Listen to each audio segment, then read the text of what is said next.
എൻ്റെ റിലേഷൻഷിപ്പ് എന്താ അറിയില്ലടോ, ഭയങ്കരമായിട്ട് ബോറടിച്ച് തുടങ്ങി. ഇതെനിക്ക് മുന്നോട്ട് പോകാൻ പറ്റുമെന്ന് തോന്നുന്നില്ല, പ്രത്യേകിച്ചൊരു ഫീലിങ്സ് ഒന്നും തോന്നുന്നില്ല. ഇങ്ങനെയുള്ള സംസാരങ്ങൾ നിങ്ങളുടെ റിലേഷൻഷിപ്പിലിടയിൽ ഉണ്ടായിട്ടുണ്ടോ? ഹായ് ഹലോ, എല്ലാവർക്കും നമസ്കാരമുണ്ട്. സ്റ്റോറീസ് വിത്ത് അക്ഷയിൽ കൂടുതൽ അക്ഷയ് പ്രകാശാണ്. അപ്പോൾ ഇന്ന് നമ്മുടെ ഏറ്റവും പുതിയ എപ്പിസോഡിലേക്ക് എല്ലാവർക്കും സ്വാഗതം. അങ്ങനെ 6 സീസൺ കംപ്ലീറ്റ് ചെയ്തിരിക്കുകയാണ് നമ്മളെ. ഓക്കെ, 2 വർഷത്തെ ആനിവേഴ്സറി ആഘോഷിക്കുകയാണ്. അപ്പോൾ ഇതുവരെ എല്ലാവരും എന്താണ് വിശേഷം, എങ്ങനെ പോകുന്നുണ്ടോ ഈ ലൈഫൊക്കെ? കുറച്ച് പ്രശ്നങ്ങളും കാര്യങ്ങളൊക്കെ ഉണ്ടാവുമായിരിക്കാം, പക്ഷേ അതൊന്നും കാര്യമാക്കേണ്ടത്, എല്ലാം ഓക്കെ ആവും. പ്രശ്നങ്ങളൊന്നും ഇല്ലാത്ത മനുഷ്യരുണ്ടോ അല്ലേ? എന്തായാലും ഇന്ന് നമ്മൾ സംസാരിക്കാനായിട്ട് പോകുന്നത് റിലേഷൻഷിപ്പ് ബോറടിച്ച് കൊടുക്കുന്ന സമയങ്ങളെക്കുറിച്ചിട്ടാണ്. പ്രധാന റീസൺ എന്ന് പറയുന്നത് നമ്മൾക്കിടയിൽ പുതിയതായിട്ടൊന്നും നടക്കുന്നില്ലല്ലോ എന്നുള്ളതാണ്. അല്ലെങ്കിൽ നമ്മൾക്കിടയിൽ ഉണ്ടായ എല്ലാ കാര്യങ്ങളും ഭയങ്കര നോർമലായിട്ട് തുടങ്ങി എന്നുള്ളത് ഭയങ്കര നോർമലാണ്. ഡെയിലി ഇങ്ങനെ റൊട്ടീൻ്റെ ഭാഗമായിട്ട് അതങ്ങ് തുടങ്ങി എന്നുള്ളത്, അതൊട്ടും എക്സൈറ്റ്മെൻറ്റ് ഉണ്ടാക്കുന്നില്ല എന്നുള്ളത്. ഈ ഒരു ഫേസിനെ നമ്മൾ കാണുന്നത് എന്താ വെച്ച് കഴിഞ്ഞാൽ ഒരു ഭയങ്കര തെറ്റായിട്ടൊക്കെയാണ് നമ്മളിത് കാണുന്നത് എന്നുള്ളതാണ്. നമ്മൾക്കിടയിൽ പുതിയതൊന്നും നടക്കുന്നില്ല എന്നുള്ളത് ഒരു തെറ്റാണോ? നമുക്ക് നമ്മളെ വീട് തന്നെ എക്സാമ്പിളായിട്ട് എടുക്കാം. വീടാണല്ലോ നമ്മളായിരിക്കുന്ന സ്ഥലം, അല്ലെങ്കിൽ നമ്മൾക്ക് അത്രയും പ്രിയപ്പെട്ട ഒരു സ്ഥലം എന്ന് പറയുന്നത്. ആ വീട്ടിൽ നമ്മുടെ പാരൻസ് അവർ നിങ്ങൾ ഡെയിലി എക്സൈറ്റഡ് ആക്കാനായിട്ട് വേറെ എന്തെങ്കിലും കാര്യങ്ങൾ ചെയ്യുന്നുണ്ടോ? ഇല്ലല്ലോ. It's a part of our life, അല്ലെങ്കിൽ it's a part of us എന്നുള്ളതാണ്. അപ്പോൾ ഡെയിലി അവർ എക്സൈറ്റഡ് ആക്കുന്നൊന്നുമില്ല എന്ന് വെച്ചാൽ അവർ നമ്മളെ വെറുക്കാൻ നിൽക്കുമോ? നമ്മുടെ പാരൻസിന് ഇഷ്ടപ്പെടാണ്ടിരിക്കുമോ, അല്ലെങ്കിൽ അവരെ ഇട്ട് പോകുമോ? അങ്ങനെയൊന്നും ചെയ്യത്തില്ലല്ലോ. ഇനീഷ്യലി ഉണ്ടാകുന്ന ബട്ടർഫ്ലൈസോ ഒന്നുമല്ല. അതൊക്കെ കഴിഞ്ഞ് ഈ ഒരു പറഞ്ഞ ബോറിങ് ഫേസിലേക്ക് നമ്മൾ കടന്നു വരും. എന്നെ ഒട്ടും എക്സൈറ്റ് ചെയ്യിക്കുന്നില്ലല്ലോ, എന്താണ് പ്രശ്നം? ഈ റിലേഷൻഷിപ്പ് നിർത്തിയാലോ എന്നുള്ള തോട്ട്സൊക്കെ നമ്മളെ മൈൻഡിലേക്ക് ഇങ്ങനെ വരുന്നുണ്ടാവും. പക്ഷേ I wanted to assure you one thing. നമ്മൾ ഈ ഒരു ഫേസ് കടന്ന് മുന്നോട്ട് പോകുകയാണ് എന്നുണ്ടെങ്കിൽ, നമുക്ക് ഈ ഒരു ഫേസ് കടക്കാനായിട്ട് പറ്റുകയാണെന്നുണ്ടെങ്കിൽ, you will win. You are half way to your home. Ultimately അതാണ്, യു ആർ ഹോം. അല്ലാതെ ഈ ഒരു ബോറിങ് ഫേസ് എനിക്ക് പറ്റുന്നില്ല, റിലേഷൻഷിപ്പ് നിർത്താം, അല്ലെങ്കിൽ ഈവൻ ചെറിയ മിസ്റ്റേക്ക് ഒരാളുടെ സൈഡിൽ നിന്ന് സംഭവിക്കുമ്പോൾ പോലും നമ്മൾ വിചാരിക്കുന്ന അയ്യോ ഇതിനെ ഒരിക്കലും മുന്നോട്ട് പോവില്ല എന്നുള്ള കാര്യങ്ങളൊക്കെ ആയിരിക്കും. അതിൽ ചെറിയ കാര്യങ്ങൾ പോലും നമ്മുടെ റിലേഷൻഷിപ്പിൽ നിന്ന് പുറത്ത് കിടക്കാനായിട്ട് നമ്മളെ പ്രേരിപ്പിക്കും എന്നുള്ളത്. പക്ഷേ ഈ ഒരു ഫേസ് കടന്ന് കിട്ടിയാലുണ്ടല്ലോ, that's where the real life begins. പക്ഷേ അത് കടന്നു പോകാനായിട്ട് പറ്റാത്ത ആളുകളും കാര്യങ്ങളൊക്കെ ഉണ്ടാവും. എല്ലാവർക്കും ഈ ഒരു ബോറിങ് ഫേസിൽ മുന്നോട്ട് പോകണം എന്നൊന്നും ഉണ്ടാവില്ല. മടുപ്പ് പിടിക്കുന്ന ആൾക്കാരുണ്ടാവും. പക്ഷേ നമ്മൾക്ക് ഇതെന്താണ് പ്രശ്നമെന്നും എവിടെയാണ് സ്റ്റക്കാവുന്നതെന്നൊക്കെ മനസ്സിലാക്കാനായിട്ട് പറ്റിക്കഴിഞ്ഞാൽ ദ തിങ്സ് വിൽ വർക്ക്. നമ്മൾ എന്തെങ്കിലും ചെയ്യുമ്പോൾ ഒക്കെ നമ്മൾ കുറേ എഫേർട്ട് ഇട്ടിട്ട് എല്ലാം ഓക്കെ ആയി കഴിയുമ്പോൾ നമുക്ക് തന്നെ ഉള്ളിലൊരു ഈസിനെസ് ഫീൽ ചെയ്യും. പിന്നീട് ആ ഒരു സെയിം കാര്യം ചെയ്യാൻ ശ്രമിക്കുമ്പോൾ അത് പെട്ടെന്ന് നടക്കുന്നുണ്ടാവും, അത് സാധിച്ച് കിട്ടുന്നുണ്ടാവും.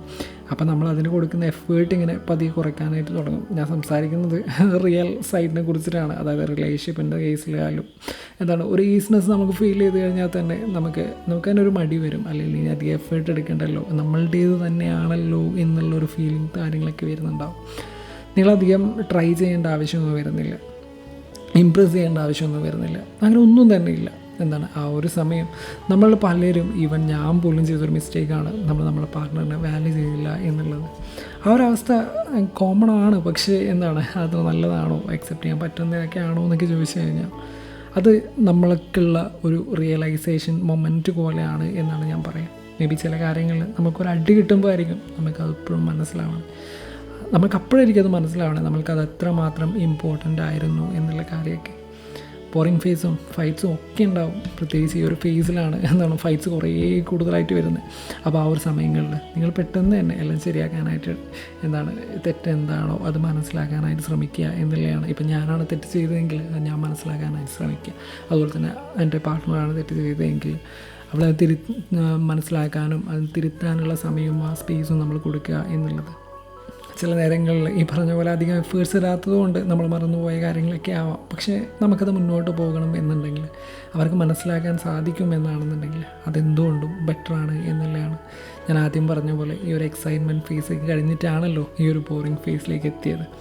അതുവരെ നമുക്കിടയിലുണ്ടായ ഒരുപാട് നല്ല മൊമെൻറ്റ്സ് ഉണ്ട്, അല്ലെങ്കിൽ നമ്മൾ സ്പെൻഡ് ചെയ്ത ഒരുപാട് മൊമെൻറ്റ്സ് ഉണ്ടാവും. അതൊക്കെ പെട്ടെന്ന് മറക്കാതെ അതായത് കുറേ സങ്കടങ്ങൾ അതിൻ്റെ മുകളിൽ കയറി വന്നപ്പോൾ ആ ഒരു നല്ല നിമിഷങ്ങളും കാര്യങ്ങളൊക്കെ പെട്ടെന്ന് മറക്കാതെ നമ്മളും കുറച്ചുകൂടെ ഒന്ന് വിട്ടു കൊടുക്കാനും കാര്യങ്ങളൊക്കെ ശ്രമിക്കുക എന്നുള്ളതാണ്. എവിടെയെങ്കിലും വെച്ച് നഷ്ടപ്പെടാനായിരിക്കില്ലല്ലോ, അല്ലെങ്കിൽ നഷ്ടപ്പെട്ടു പോകാനോ കൈവിട്ട് പോകാനായിരിക്കില്ലല്ലോ ഒന്നും തുടങ്ങിയത് പോലും. അപ്പോൾ അതിൻ്റെ തെറ്റെന്താണോ അത് തിരുത്താനായിട്ട് ശ്രമിക്കുക. ബോറിംഗ് ഫേസൊക്കെ എല്ലാവരുടെ ലൈഫിലും വരുള്ളൂ. പക്ഷേ അത് മനസ്സിലാക്കി അതിൽ വർക്ക് ചെയ്യുന്നിടത്താണ് കാര്യം എന്നുള്ളത്. നമ്മളവരെ കേൾക്കാനുള്ള മനസ്സ് കൊടുക്കുക. അതുപോലെ തന്നെ നിങ്ങളുടെ പാർട്ട്ണറാണ് എന്നുണ്ടെങ്കിൽ നമ്മൾ അവർ സംസാരിക്കാനും അവർ തെറ്റ് തിരുത്താനും ഉള്ള സമയം കൊടുക്കുക എന്നുള്ളത്. എന്തെങ്കിലും തെറ്റ് സംഭവിച്ചതുകൊണ്ടാണ് എന്നുണ്ടെങ്കിൽ അത് തിരുത്താനുള്ള സമയം കൊടുക്കുക എന്നുള്ളത്, ആ ഒരു സ്പേസ് ഉണ്ടാക്കി കൊടുക്കുക എന്നുള്ളത്. ഇതൊക്കെ തന്നെയാണ് വർഷങ്ങളോളം കണ്ട സ്വപ്നങ്ങളും കാര്യങ്ങളൊക്കെ ഉണ്ടല്ലോ. നിങ്ങൾ തന്നെ റിലേഷൻഷിപ്പുള്ള സമയത്ത് തന്നെ ആ ഒരു എക്സൈറ്റ്മെൻറ്റ് സമയത്ത് തന്നെ ആ ഒരു ഫേസിൽ തന്നെ നമ്മളിങ്ങനെ പലപ്പോഴും ആലോചിച്ചിരുന്ന കുറേ നല്ല മൊമെൻറ്റ്സ് ഉണ്ടാവും. നമുക്ക് എന്തൊക്കെ ചെയ്യണം, അല്ലെങ്കിൽ ഇങ്ങനെ കുറേ കാര്യങ്ങളൊക്കെ ഉണ്ടാവും. അതിനൊക്കെ സമയം കൊടുക്കുക എന്നുള്ളത്. ഈവൻ അത് പറയുമ്പോൾ പോലും ഞാൻ ഒരിക്കലും സെറ്റാവാത്ത ഒരു റിലേഷൻഷിപ്പിനോട് മുന്നോട്ട് പോകണം എന്നൊന്നും പറയില്ല.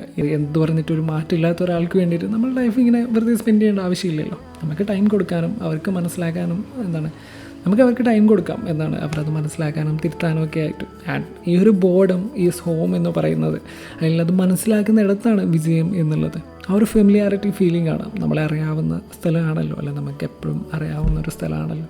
നമ്മൾ കുറേ ലോങ് അവേഴ്സൊക്കെ വർക്ക് ചെയ്തിട്ട് തിരിച്ച് വീട്ടിലെത്തി കഴിയുന്ന സമയത്ത് ഇങ്ങനെ ഈ പറഞ്ഞ കുറേ ബട്ടർഫ്ലൈസ് ഉള്ള കുറേ എക്സൈറ്റിംഗ് ആയിട്ടുള്ള മൊമെൻറ്റ്സ് ഒന്നും അല്ലല്ലോ ഉണ്ടാകുന്നത്. ഒരു പീസ് അല്ലേ അതുണ്ടാക്കാനായിട്ട് ശ്രമിക്കുക. നമ്മൾ സ്ട്രെസ്സൊക്കെ മറ്റേ ആളിലേക്ക് എത്താതിരിക്കാൻ ശ്രമിക്കുക. അതുപോലെ തന്നെ അവരോട് കാര്യങ്ങൾ പറയുക, ഓപ്പണായിട്ട് സംസാരങ്ങൾ നടക്കുക എന്നുള്ളതാണ് ഈ ഒരു ബോറിംഗ് ഫേസിൽ നമുക്ക് പ്രത്യേകിച്ച് ചെയ്യാനായിട്ടുള്ളത് എന്നുള്ളത്. നമ്മൾ സംസാരിക്കാതെ അല്ലെങ്കിൽ സംസാരിക്കാനായിട്ടുള്ള സ്പേസ് ഒരിക്കലും ഒരുക്കാതെ ആര് വിചാരിച്ചാലും ഇത് ശരിയാക്കാനൊന്നും പോകില്ല, അല്ലെങ്കിൽ തിരിച്ചുണ്ടാവാനായിട്ട് പോകില്ല. അതുപോലെ തന്നെ ഒരുപാട് അഡ്വഞ്ചേഴ്സിലൂടെ കുറേ ഡിഫറെൻ്റ് ആയിട്ടുള്ള ആക്ടിവിറ്റീസൊക്കെ ചെയ്തിട്ട് നമ്മളെ ലൈഫ് അധികം ബോറിംഗ് ആക്കാതെ നോക്കുക എന്നുള്ളത്. നമുക്ക് എന്തെങ്കിലുമൊക്കെ എക്സൈറ്റിംഗ് ആയിട്ടുള്ള കാര്യങ്ങളൊക്കെ ചെയ്യാം. ഒരുമിച്ച് എന്തെങ്കിലും ഒരു വെഞ്ചറൊക്കെ സ്റ്റാർട്ട് ചെയ്യുന്നത് അതൊക്കെ ഭയങ്കര ബ്യൂട്ടിഫുൾ ആയിട്ടുള്ളൊരു കാര്യമാവും എന്നുള്ളത്. എല്ലാവരും പണ്ട് പറയുന്ന പോലെ ഒന്നിരുന്ന് വ്യക്തമായി സംസാരിച്ച് കഴിഞ്ഞാൽ തീരാവുന്ന പ്രശ്നങ്ങൾ എല്ലാവർക്കും ഉള്ളൂ. ഒട്ടും വൈകി പോകാതെ സൂക്ഷിക്കുക എന്ന് മാത്രം. വൈകി പോയാൽ അവർ പിന്നെ തിരിച്ചു വരണം എന്നില്ല, ഉണ്ടാവണം എന്നില്ല നമ്മളെ കേൾക്കാനായിട്ട്. എന്ത് തന്നെ ആയാലും പറഞ്ഞു വന്നത് ഈ ഒരു ബോറിംഗ് ഫേസ് ഒരിക്കലും നിങ്ങളുടെ റിലേഷൻഷിപ്പിൻ്റെ എൻഡല്ല, ഒരു റിയലൈസേഷൻ പോയിൻ്റാണ് എന്നുള്ളതാണ്. ഞാൻ വല്ല അവസാനിപ്പിക്കുകയാണ്. നിങ്ങൾക്ക് ഇത് ഹെൽപ്ഫുള്ളായി എന്ന് തന്നെയാണ് പ്രതീക്ഷിക്കുന്നത്. കേട്ടുകൊണ്ടിരിക്കുന്നത് സ്റ്റോറീസ് വിത്ത് അക്ഷയാണ്, കൂടുതൽ അക്ഷയ് പ്രകാശാണ്. അപ്പോൾ പുതിയൊരു എപ്പിസോഡിൽ പുതിയൊരു വിശേഷങ്ങളും കാര്യങ്ങളൊക്കെ ആയിട്ട് വീണ്ടും കാണാം. ടാറ്റ, ബൈ.